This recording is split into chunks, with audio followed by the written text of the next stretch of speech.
Donc le travail d'une force, on va s'intéresser que au travail d'une force constante en terminale S. Le travail d'une force constante, c'est un transfert d'énergie par l'intermédiaire d'une force, de cette force-là. Alors prenons un exemple, voilà un objet qui part d'un point A, qui va à un point B, voilà son trajet, et voilà la force F qu'on va étudier. Cette force a un angle par rapport au trajet effectué. Cet angle est inférieur à 90 degrés dans ce cas-là. Alors le travail d'une force, on va le noter comme ceci, regardez, travail, on va le noter W, parce que c'est work en anglais, de A à B et de la force F qui est ici. Ben, ce travail, par définition, ça sera la force F scalaire à la direction AB. Ce qui correspond à la norme de F, la norme de AB, fois le cosinus de l'angle entre les deux. Donc ici, vous voyez, vous avez un angle qui est inférieur à 90 degrés. Donc ça veut dire que le cosinus est positif et que le travail sera positif. On appelle ça un travail moteur. Alors, pourquoi un travail moteur? Parce que la force, elle va pousser dans le sens du mouvement. Donc c'est quelque chose qui va être comme un moteur, qui va aller dans le sens du mouvement, plus ou moins, vous voyez. Celle-ci, elle va quand même dans le sens du mouvement, elle n'est pas contraire au mouvement. Alors ce travail, c'est un transfert d'énergie, donc c'est de l'énergie en joules. D'accord? Bon, une petite remarque, si on avait pris des chemins différents pour aller de A à B, l'expression serait la même et le résultat sera la même. Donc en fait, le travail d'une force constante ne dépend pas du chemin suivi. Deuxième exemple, donc même chemin, même objet, mais la force est différente. Cette fois-ci, elle a un angle qui est supérieur à 90 degrés par rapport au trajet. Donc l'expression est exactement la même. Ce qui change, c'est que le cosinus cette fois-ci sera négatif, donc le travail sera négatif. Et donc, en fait, ce sera un travail qu'on va qualifier de résistant. Cette force, elle va dans le sens opposé au mouvement. Donc, elle résiste au mouvement. Son travail est négatif, c'est-à-dire qu'elle va prendre de l'énergie au système. Et ici, elle donnait de l'énergie au système. Et enfin, troisième cas, eh bien, si la force est comme ceci, c'est-à-dire à un angle droit par rapport au trajet, le cosinus de 90 degrés, ça va faire 0, on aura un travail nul. Donc, les forces qui sont comme ceci ne travaillent pas, ne donnent pas d'énergie, et ne prennent pas non plus d'énergie au système. Alors revenons à notre cas du pendule, les deux forces qui étaient appliquées, les voici. Alors voici le trajet suivi par le pendule. En fait ici on se rend compte que il y a un angle droit entre T et le trajet, et donc en fait le travail de T sera nul durant tout le mouvement. Donc en fait la variation d'énergie sera expliqué par le travail du poids et simplement par le travail du poids. Alors voyons ceci.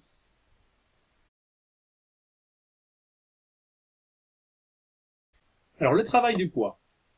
Voici un objet qui est soumis à son poids et on va imaginer qu'il va de la position A à la position B. Ok. Voici donc la direction AB. Donc la définition du travail du poids nous dit que c'est P scalaire AB. L'angle entre la direction AB et P, je vais l'appeler θ, et donc je peux écrire que c'est P à AB cosinus θ. Très bien. Alors on va compléter un petit peu le schéma, on va appeler Z à l'altitude, donc ZA et ZB, et on va se rendre compte qu'en fait il y a un petit triangle rectangle entre la verticale et ce qu'on a défini précédemment. Alors on met le rectangle ici, hein, bien sûr. Et donc en fait AB cosinus θ, AB c'est l'hypoténuse, et AB cosinus θ, ça correspond en fait au côté adjacent qui est ici. Donc je vais pouvoir écrire à la place de AB cosinus θ le côté qui est ici, et donc c'était ZA moins ZB. Donc je vais écrire que le travail du poids c'est P fois ZA moins ZB. Ce que je peux écrire bien sûr, mg multiplié par ZA moins ZB. ZA est plus haut que ZB, donc ça va être supérieur à 0. En effet, quand l'objet descend, le travail du poids est moteur. C'est le poids qui va dans le sens du mouvement, donne de l'énergie au sens du mouvement, et donc fait augmenter l'énergie cinétique. Très bien. Si je fais le calcul inverse, le travail du poids quand l'objet va de B vers A, ben, je vais avoir l'expression inverse. Hein. Donc je permute ZB et ZA, et cette fois-ci, je vais avoir quelque chose de négatif. En effet, le poids aura un travail résistant dans ce cas-là. Et ce qui est intéressant, c'est de voir que la valeur est opposée, c'est-à-dire que toute l'énergie que l'objet va gagner par le poids en descendant, il va la reperdre en remontant. Très bien, ça c'est ce qu'on appelle une force conservative. Une force conservative, c'est une force qui transforme l'énergie de façon réversible en énergie potentielle. Donc, qui conserve l'énergie mécanique, d'où le nom conservative.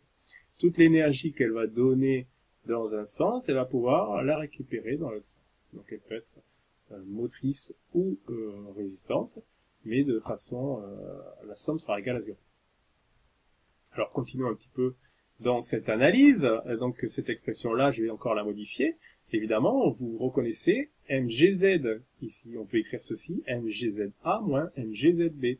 Et donc, c'est ça qui correspond à l'énergie potentielle. En fait, le travail du poids va définir ce qu'on appelle l'énergie potentielle. Vu que c'est une force conservative, on va pouvoir définir une énergie potentielle qui aura l'expression mgz.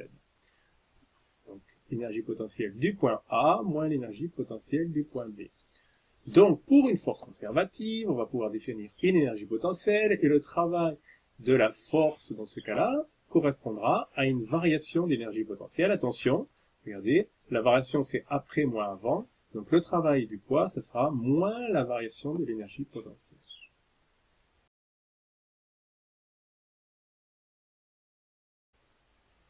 Alors, calculons maintenant le travail d'une force électrique. Voici un objet chargé dans un champ électrique. Et voici la force qu'il subit, le déplacement AB considéré, voilà le travail de la force, tel qu'on vient de le voir. Donc on peut compléter un petit peu avec l'angle entre la force et le déplacement. Donc on va pouvoir écrire que le travail sera QE fois AB cosinus θ. Complétons le schéma en faisant apparaître le petit triangle rectangle qui est ici. On voit que AB cosinus θ, ça correspond à l'hypoténuse fois le cosinus θ, c'est-à-dire le côté adjacent, cette petite distance D que j'appelle, qui est collinaire à E. Donc je vais appeler ça D, donc je le mets ici, QE fois D à la place de AB cosinus θ. Or, E fois D, qui est collinaire, hein, ça correspond à la tension électrique AB, UAB. Bon, bah, très bien, donc le travail de cette force, c'est la charge fois la tension électrique UAB. Si je calcule le travail inverse, quand l'objet va de B à A, j'aurai donc Q fois UBA. Or, UBA est égal à moins UAB. Donc j'aurai le travail inverse, ce qui veut dire que j'ai ici une force conservative. Toute l'énergie qui est donnée dans un sens est reprise dans l'autre sens. Et donc je vais pouvoir définir une énergie potentielle électrique, qui sera ici Q fois le potentiel du point. On ne va pas trop s'étendre sur ceci.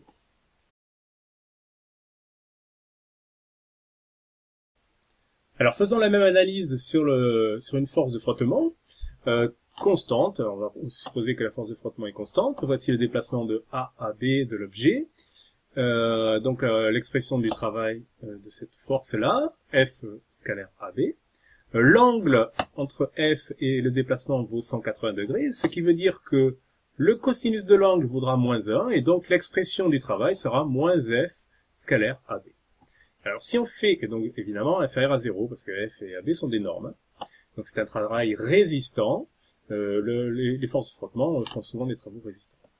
Si on fait la même analyse sur le travail retour, donc la même chose de B à A, eh bien on aura la même expression en fait, moins F AB, qui sera aussi inférieur à 0. Donc vous voyez ici, en fait, toute l'énergie qu'on a perdue en allant, on va pas la regagner en revenant, on va en reperdre autant en fait. Hein. Donc ce n'est pas une force conservative. Les forces de frottement ne sont pas des forces conservatives. Elles font perdre de l'énergie de façon générale au système, mais jamais elles en font gagner.